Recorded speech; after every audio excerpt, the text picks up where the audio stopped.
Hi, hello everyone. As Nana decides to put her hand in front of her camera, let me start again. Hello everyone, my name is Bridget Boache. Welcome to the Boache B podcast. If you're listening to it that way, or if you're watching it on YouTube, welcome to my YouTube channel, where I interview people in my network and people I know about topics of interest to us. So today I have the wonderful privilege of talking to my dear friend Nana Ashanti. We actually met through Instagram. Yeah. Because I saw that she was posting content about Ghana, about Africa. And we've known each other now maybe going on 3 years, right? Our first meeting was at Panera Bread. Oh my goodness, it's going on 4 years because Nana wasn't president yet. Remember?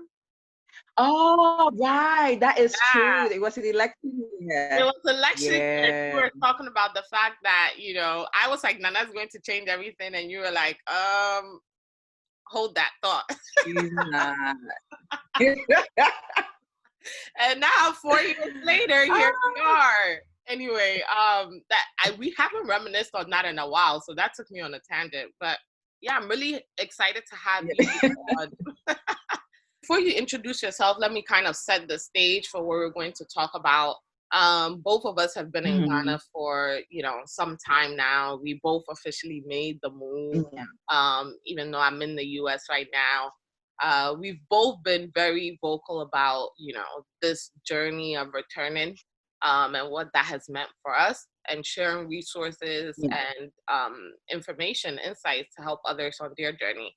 So today I want to talk a little bit about your personal move to Ghana, as well as like our insights on what that whole conversation has been like. And I think you bring a very interesting perspective to the conversation because you kind of study business and you're a business lecturer in Ghana. So there are lots of things I think you see from your vantage points that other people may not see. So I'm super excited about this. Nana, go ahead and please give us a brief introduction of yourself before we dig in. Okay. All right. Hi, everyone. My name is Nana Ashanti. I'm currently, putting myself indoors on a self-isolation in Accra, Ghana. I moved here at the end of 2018, so I'm going on my second year here in Ghana. I do lecture at University of Cape Coast business courses. I do also help run my family's school here. Not anymore because all schools are closed, so there's nothing going on that front here. But that's pretty much it. I also create content on YouTube now. I've been doing it for a while, but I've just had to pick it up now because really, you have no excuse this time than to like create stuff, like create videos, create conversation, give people more information about moving to Ghana. I have actually decided that my YouTube content from now on is going to be like just strictly Ghana content, because at first I was really like trying to appeal to a broader audience and like who's gonna watch my stuff, and Ghana is not, that interesting of a conversation for people to watch. But I mean, when I go on my YouTube and I look at my search terms, the top search term on my YouTube is moving to Ghana from the US, literally. Moving to Ghana from the US. All my top like popular videos, like maybe 30,000 views, like 15,000, 16,000 views, is all about information about moving to Ghana. So moving forward, that's just the kind of content that I'm thinking people are looking for. They're actually searching for it. And, so that's pretty much what I've been up to these days, just hanging in here. But I think that introduction, especially the segue into your YouTube content and what the searches have been like, kind of sets us up really nicely for the conversation we're about to have, right? Which is about like, why is there so much conversation and interest in moving to Ghana at this time? Can you start there? Like, have you seen an uptick in your YouTube views in terms of, let's say, last year or the year before versus this year? Oh, of course. Like I posted moving from Ghana to the US a year ago when I actually did make the move. And it kind of like dragged its feet a while before it kind of picked up, But 3 months ago I put up 1 year update of coming to Ghana, and then it picked up right away. And Mm. everything that I have put down so far about moving to Ghana, and here's what you have to do, and here's how rent is, and here's how this is, it picked up so fast. And even not just in views, and just emails, people directly emailing you, asking you very specific questions like, how much does a business license cost? And what can I do? Are there good schools? Like, people really are investigating and researching. A lot of them are not actually Ghanaians. A lot of them, I feel like African Americans, Caribbean people, Mm. really want to get the hell out and come here. And it's really, I feel like there's a shift. In the next year and a half, I see a lot, like an influx. I see a lot more people coming into this particular country. Just if this year hadn't gone the way that it did, I think the Year of Return initiative would have giving us a lot of like repats and expats like this year. We Mm. would have seen like an influx because people have really bought into Ghana's like amazing PR. Mm-hmm. People have really bought into it, and as the time goes by, it's just this space just gets more and more attractive for travelers and people looking for their roots and whatnot. So yeah, there's definitely been an influx. There's been an uptick, and I think it's going to keep going on. It's not going to slow down anytime soon. Yeah, so let me take you on this question. The Caribbean people, just I think that's my own personal interest. Is it Caribbeans in the Caribbean countries or like Caribbeans in the US? Because that's also really fascinating. I actually, yes, the Caribbean's in the US, but I've also actually had two conversations with someone from Guatemala who Mm. actually came to Ghana right before they closed the borders. I actually met her and talked to her. She lives here now. Mm. And there's also another Caribbean from Dominica. She literally is in Dominica and trying to move from there to come to Ghana. Right. That Which I mean, my health thing is it's exactly like where you live, but no, for some reason this place this place has become very attractive for people. So I do have these conversations. I pick it up here and there. I also have somebody that I was talking to in Arizona. They are also like of Caribbean descent. They actually live in the US. So it's really like broad. It's not just like people in the West, it's like people from other places that actually also, I mean, look at, we have a lot of Nigerians here now from right, Nigeria straight into Ghana. right. It just tells you that the country's doing something, or it's selling something, and whatever it's putting down, people are picking it up. Yeah, You so know, that's very interesting to me because the Caribbean piece, I'm just like, this is just like, your country is just like Ghana, and in many ways, I would exactly. travel from Ghana to the Caribbean for a vacation, right? Oh, I would absolutely.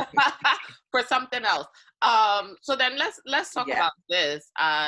Do you think, you said if it wasn't for this time that we find ourselves in, which is basically a global pandemic, do you think there would have been a Yeah. constant stream, or is it because of the pandemic that people are looking for alternative places or alternative lifestyles and escapes from their current conditions? I feel like there would have been anyway, especially in the case of Ghana, there would have been anyway because of the way like Ghana positioned itself in 2019. We Mm. all were like, this year was going to be a great year for this country because it had done a lot of work in 2019 to make it look like an investment haven, entertainment place. It's so attractive. Right. So whether this thing happened or not, we're still going to see an influx. I do not know exactly how this pandemic will, inform people's decision, but it has exposed how weak systems are all across the world. So it might also like make people think, okay, like I could have died during this thing. So all that things that I've been planning to do in 10 years, let me do it right now instead of waiting, that Yeah. could be, a factor.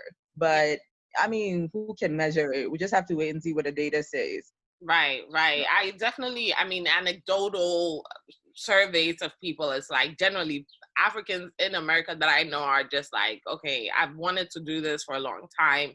I kind of witnessed that Yes. this whole narrative about poor infrastructure in Africa, healthcare being really poor in Africa doesn't really stand the test, Oh right? my Like God. now, African countries, um, objectively, quote unquote, have fared better than Western countries during this time, right? So now, Oh yeah, the kind of we're so fears, vindicated in this. yeah, the fears we hadn't doesn't stand the test. So now people have no reason not to explore some of the interests that they've had. So that's really interesting. Yes, yes. It's just exposed a whole lot of things. Because I mean, I was so, you know, me and my going on rants on social media. That's my pastime, guys. Like, that's what I do. I go on rants, and I saw this clip by Melinda Gates talking about, I see dead people on the streets of Africa, and oh, this virus is gonna ravage them. And it's like, who are you? Who are you to predict what was going to happen here? Mm, And now in a continent of 1.2 billion people, we have less than 100,000 cases. I mean, a small fucking state in like the US has more than 100,000 cases. right, You know, so it's just shown that this whole Africa poor infrastructure narrative, and the people are not smart and the people are dumb, and they mm, don't know, they can't wash. That's what you're saying. They can't wash their hands. They don't have facilities. Like, people just became so innovative so fast. mm, We had like companies like completely abandoning their product lines and them starting to produce like hand sanitizers right away, you know, from Jump Street. Like, we have like just people, even just people in your own kitchens, right, coming up with like hygiene products and things like that, you know. And the response was, it was faster than all these other countries, you know, could right. do. So for now, I feel like the whole fear of people thinking, I'm gonna go to Africa and I'm gonna die because they don't have no running water over there for me to wash my hand. And it's just, I mean, it's, you see the numbers now. Now it's Right, figures. You know, you can't ignore it. When you compare it to wherever it is that you live, you would see that we're doing so much better, you know, right. than these other places. So yeah, yeah, little by little, that I think that that whole mystery of Africa, it will kind of like be just, it will just fall off and people will see the place for what it really is. Yeah, I cannot agree more. I think this has been really telling in terms of just African ingenuity, just African like resourcefulness. We always talk about, you know, when you look at the Western narrative and you look at movies, end of the world movies, it's always the Black people that die first. Africa's like gone first, right? And now we have a test case. Yes. And here comes this Yeah. continent that has, like, with supply chains disrupted across the world, Americans are struggling for PPE, Hmm. for hand sanitizer, da da da. African companies, African leaders are like, okay, whatever it takes, we're going to figure it out. And also, I really love Yes. that Africans during this time took to some traditional behaviors or like elements that Yes. they abandoned, right? Which we don't know whether they Hmm. help, but you know, some of our traditional medicine, some of our native leaves and healing practices, we're all a part I of. mean, look at Madagascar. There must Right, be so much conversation. You right, know, yeah. I mean, right, right. Yeah, no, we might have to like have a separate conversation about this because I think there's so much to dissect. And especially on the yeah. PR end to see how African leaders kind of, you know, right now we're in the thick of it. The issue is still very sensitive, but to see what the narrative becomes after this will be really telling in terms of how we look at African health and African leadership going Yeah. forward. But now let's transition them back to this idea of, you know, there's an uptick and interest in going back to Africa, right? Specifically in going back to Hmm. Ghana. I think, like you said, Ghana's Year of Return initiative really set the stage for the country to be looked at as an investment haven, as a liminal Yeah. oasis. But we've been on the ground. And kind of what I want to get into Mm. now is what the PR is and what the reality is. I mean, I think both of us, Oh my God. like Nana's like, don't get me started. Ghana's PR. Oh God, Ghana's PR is unmatched. Like, I have seen PR for countries like Jamaica and visitcanada.com and, you know, come to Maine and eat these lobsters or whatever. I have never experienced a country put so much into PR like the way Ghana has. I mean, kudos to the president and Ministry of Tourism or whatever it is. Like that, they did a good job, you Right. know. But when it comes to actually what they do promote, in a way, is tourism.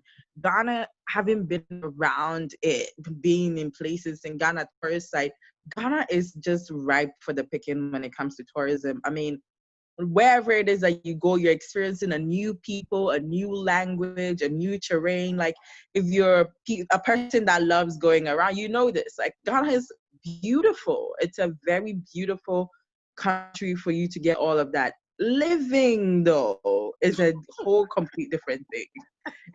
You know, if you're a fun seeker, you're a thrill seeker, whatever not, like this is the best place for you to be, you know. But moving, I mean, I don't know, it's just, I feel like we're both laughing because we've lived it, right? I mean, my I first don't even year, know how to, I feel, let the me, standard of living. yeah, right? Okay, so let's, Standard of living in go ahead. Accra Mm-hmm. is, I feel like I live back in New York when I'm buying things in Accra. I will argue everybody down when they tell me that you literally, in order for you to live a life that you're comfortable and you're not like worrying, you just have to earn the same amount of money as somebody in New York of the same like management, you know, level or whatever, will, in order for you to have a good life in Accra. Mm, You know what I mean? It's right. not the easiest thing. Like I have a video coming up, Bridget, and I went into this new apartment, and it cost $4,000 a month to be Mm, in there. 4,000 United States dollars a mm, month to live in that apartment building. And for you to live there, you need to pay an advance of 6 months. right. You need to pay an advance of 6 months before you can move into. How many people in this country earn the equivalent of $4,000 a month? Mm, That's 20,000 Ghana cedis. I right. don't even think the head of Vodafone ends. I don't know, but I don't think they do. Right. You know, so the country has done a great job promoting itself for tourism, but actually fixing structures for people to have a decent life in this country, just like not a lot of thought has gone into it like it has gone for tourism. Mm. You know, that I feel like that's the biggest problem now. It's not realistic. Okay, so there are two things that really caught my attention, right? Is one is what people aren't talking about in all of this move to Ghana, move to Africa videos, which is most of the time when we talk about moving to Ghana, we're realistically talking about moving to Accra, right? Where the cost of living Yes, is yes. on par with New York. I remember going to China, to Shanghai, and looking at prices there. And I was like, how is Ghana more expensive than Shanghai? Like, it did not make sense to me. And the more you do the research, it's Yes, collectively shown that Accra specifically is on par with New York in terms of certain, yes, costs, right? And I always yes, talk about this. yes. Like, there are certain things that are even more expensive in Ghana than in New York. For example, I'm Oh, paying absolutely. $120 for like internet, unlimited internet for a Don't month. talk about gas. Right. So listen, I'm paying a unlimited internet, $120, right? That comes with TV, phone, and internet, unlimited, right? In Ghana, I pay 500, 600 CDs for Yeah, quote yeah. unquote unlimited that after like 2 weeks starts running on 2G, 3G internet. I just bought 400 Ghana cedis worth of data, and I got like 100 gig, 100 gig. It's And this insane. That's it's not almost even good $100 internet. for 100 gig Yeah, instead of yeah, unlimited. yeah. So That's exactly what it is. So when we really talk about like cost of living and some of these things, to be honest, when I was moving to Ghana, it wasn't even intentional. It was like, oh, let me go and check it out for 1 year. And I loved it so much, being a thrill seeker, being an adventurer. Right. Oh, I'm going to stay. I've moved. I did not do any of these kind of like deep analysis about what living there would actually entail, right? And that's Yeah. one of the things I want us to harp on this conversation. Yeah.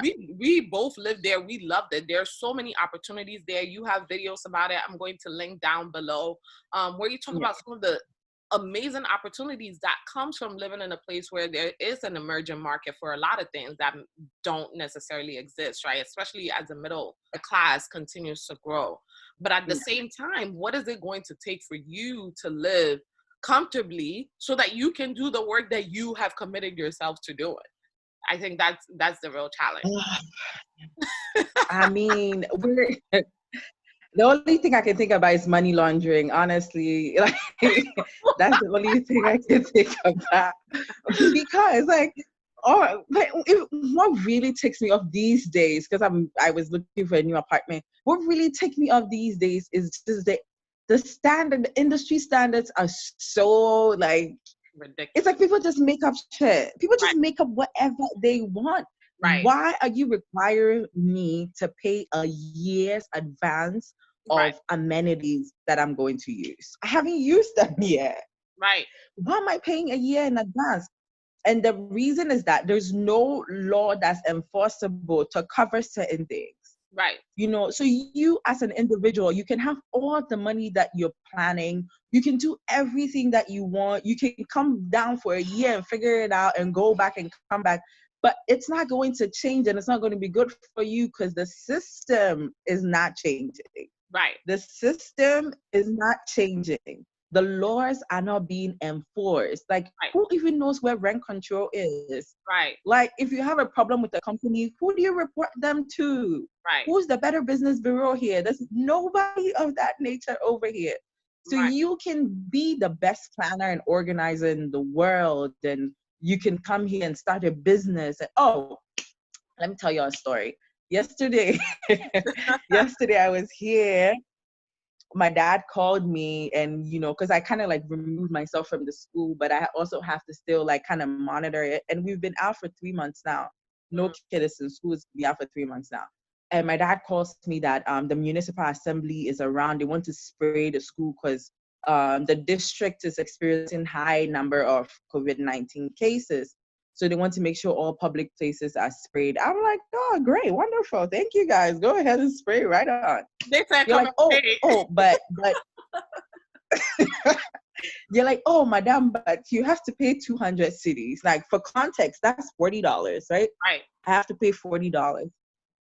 And I said, first of all, who asked you to spray? They're like, it's a government initiative. I'm like, so the government gave you material to spray the place? It gave you whatever liquid parazone bleach is in your whatever. I don't even know what it is. It gave you all these things, gave personnel, but didn't pay you. And they're like, oh, but the government is taking half, so you have to take half. And I told them, I'm not taking no half. First of all, it's public service. You're supposed to do it for free. Right. And I know it's free, but these people will find a way to frustrate you. They will find a way to frustrate you. A small business that hasn't made any money in 3 months, where would you like for me to find the money to pay you? Right. And it's not just one person. Whenever they come, it's not one person. It's 2 people. It's 3 people. You have to sort everybody out. Right. So you that's know, so just $200 that you haven't made in like. Yeah, that you have to spend. Everybody frustrates you. The tax IRS is frustrating you. Government agencies are frustrating you. Employees are like everybody. The system is not the system has not been thought about thoroughly. Just so many things about it is so broken. So as much as like we talk about, oh, I didn't do this analysis, I didn't know I had to pay this, I didn't know I had to do. No matter what you do, the system is not fixed, so you're going to end up running into these problems. You know, that's so key. So like, one, we've talked about like the implicit cost that no matter what you do, you can't be ready for, right? Like, there's no way you can know that these expenses will come up in the Ghanaian economy, and they tend to come up a lot. Like every other day, there's something coming up in the Ghanaian economy, right? And then yep. And then 2, the idea that I think, irrespective of your planning or your insight and knowledge, these shouldn't be, I think what we have to be clear on is that these shouldn't be things that you are kind of being held accountable for, right? Like Oh all of these yeah. inconveniences, like No. I feel like we tend to stress, oh, make sure you have a little pocket change, you have to sort this person out. But why should it be that? Why are we having why aren't we Yeah. having conversations about the need to clear out a lot of those inefficiencies that keeps us from doing things, Yeah.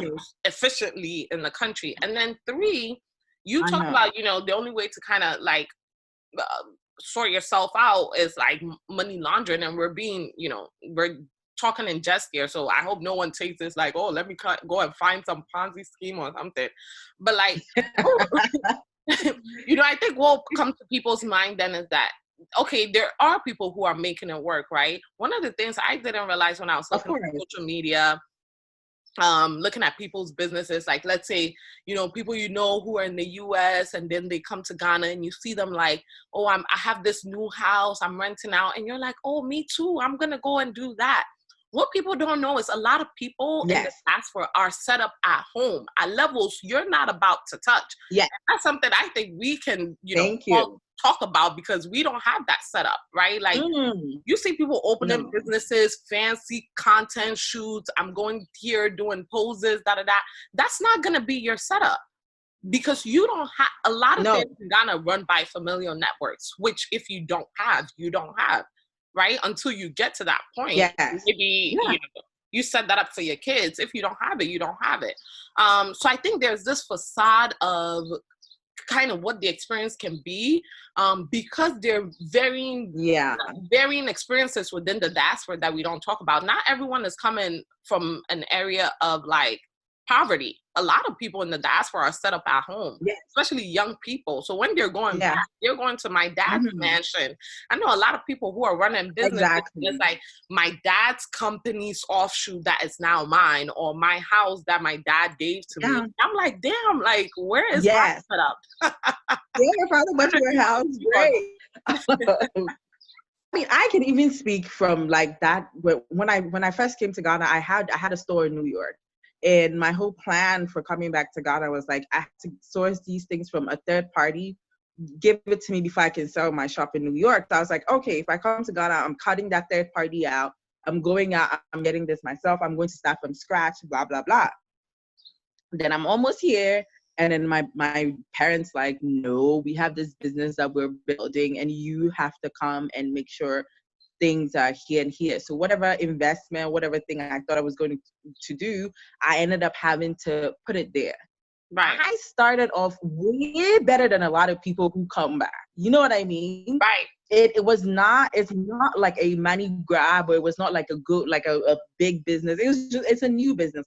But that was like foundation that somebody else had laid for me to come in and do that.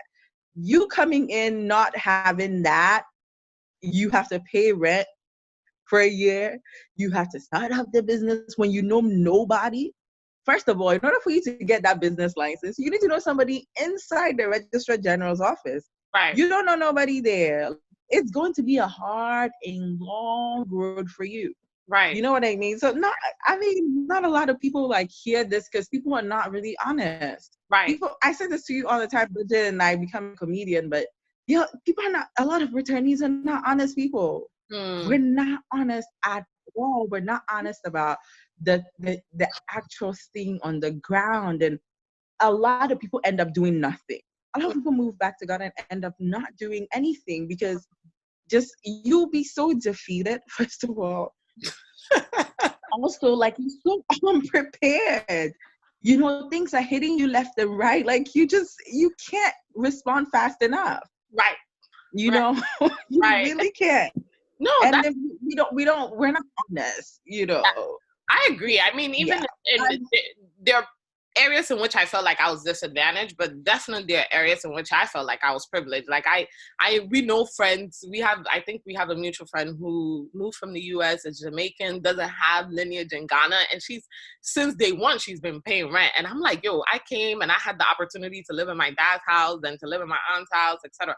That is so good. Like, you don't realize how good that is until like I didn't have a business. Yeah. Right. I didn't have a business to go to. I didn't have, quote unquote, a job lined up in a company based on who I know, but at least I had someone to pay. And like we said, right, here's a place where you're paying for not only are you paying on parity with, let's say, New York if you're in Accra, but you're paying in advance in parity to New York. It's like, okay, I'm paying New York rent and I'm having to kind of have to pay it a year in advance. How is that possible, right? Listen, you're paying Upper East Side prices, but you're paying a year in advance.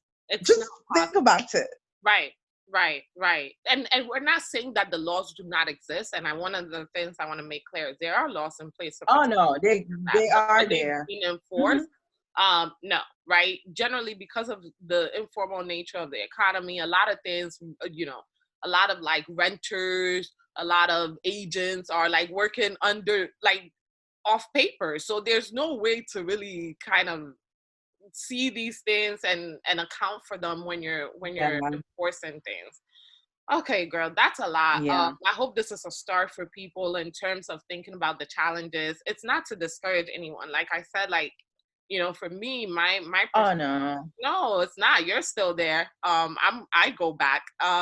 But that's the thing, right? I tried running away.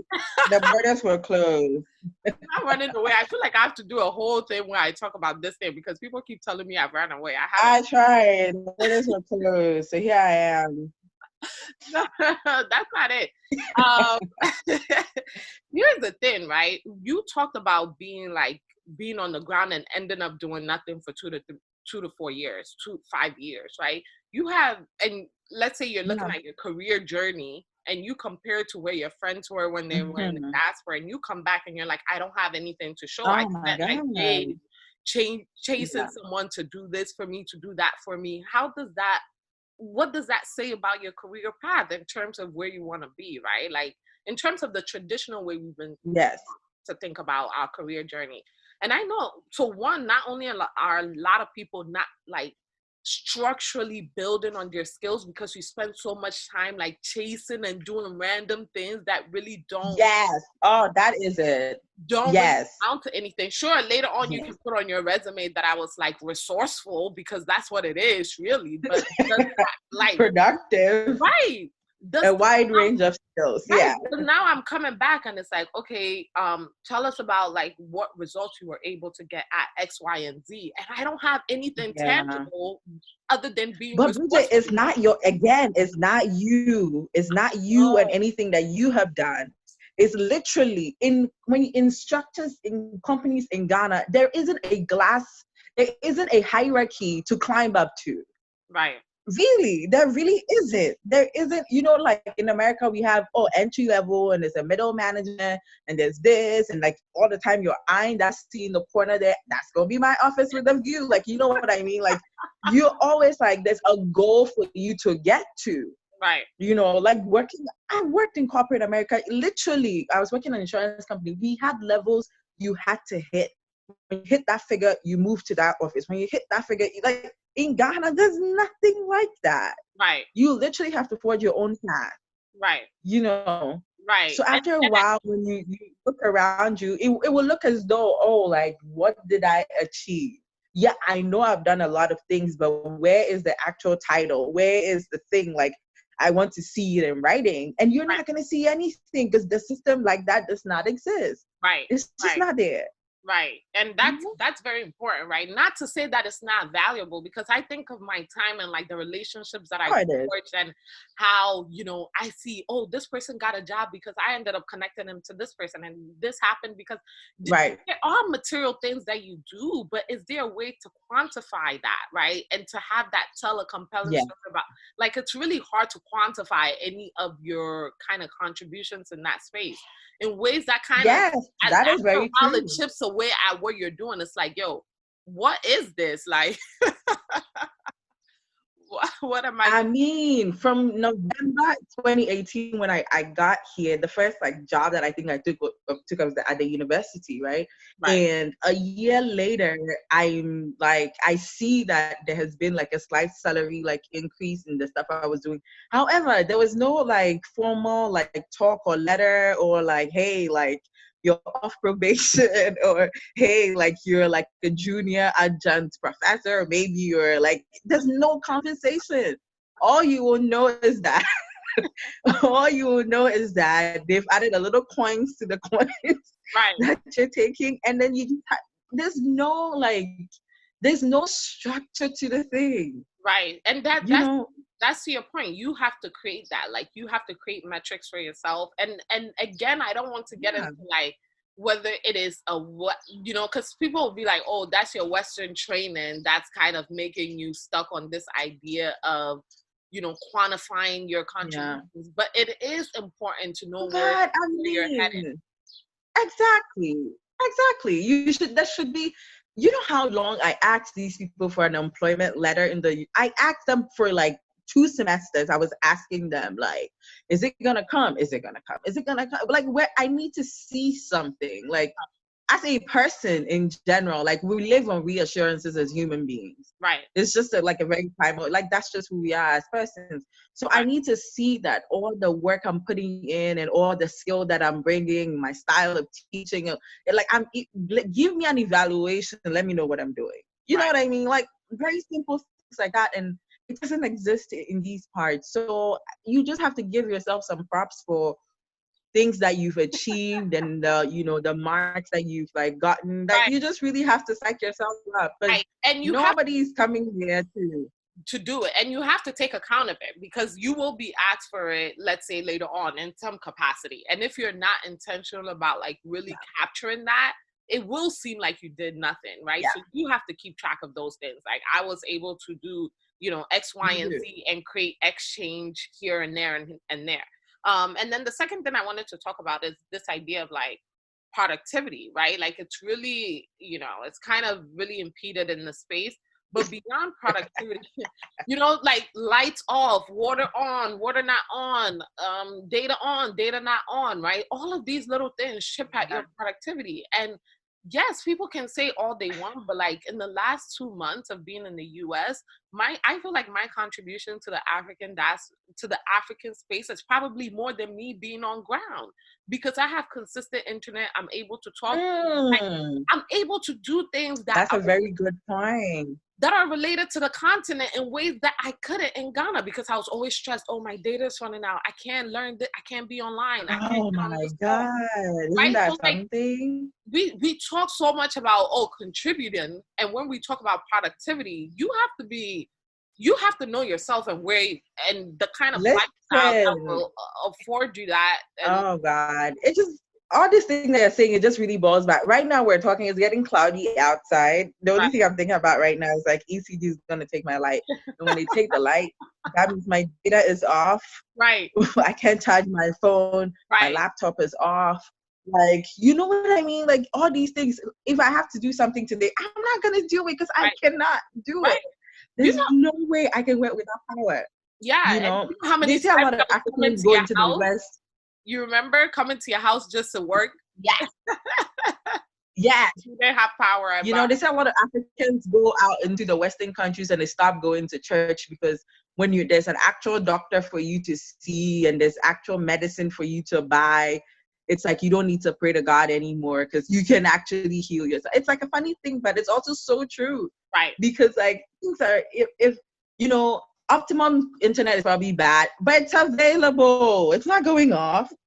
You know, if they say unlimited, it's actually unlimited. mm-hmm. You Mm-hmm. know, like just simple things like that. And again, it comes back to what I was saying about the system. Right, I can't do anything about ECG. I can't do anything about gridco.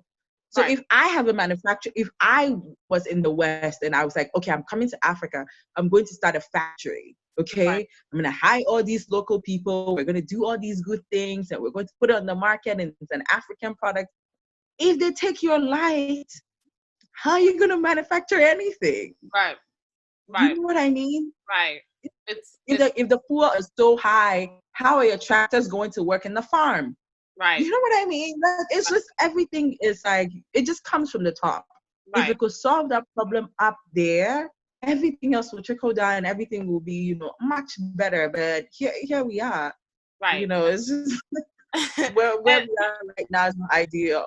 right, right. And hopefully, again, it's not to be fatalistic, but hopefully this is where a critical mass of the diaspora in Ghana could perhaps push for political capital to address some of these issues, right? Like, the diaspora doesn't really have any representation in parliament, right? But you're We over need here, to. We need to. right? We Like need we to. we We if need to get in there. right, if you're calling for all of these people to return and people are coming in, like I came in with a certain amount of money I definitely don't have anymore, and we're expending all of this money in the system, we need to have some political agency. We need to get, and then again, it's so like also iffy because if you're not like Ghanaian, you can't like necessarily hold office of anything in Ghana.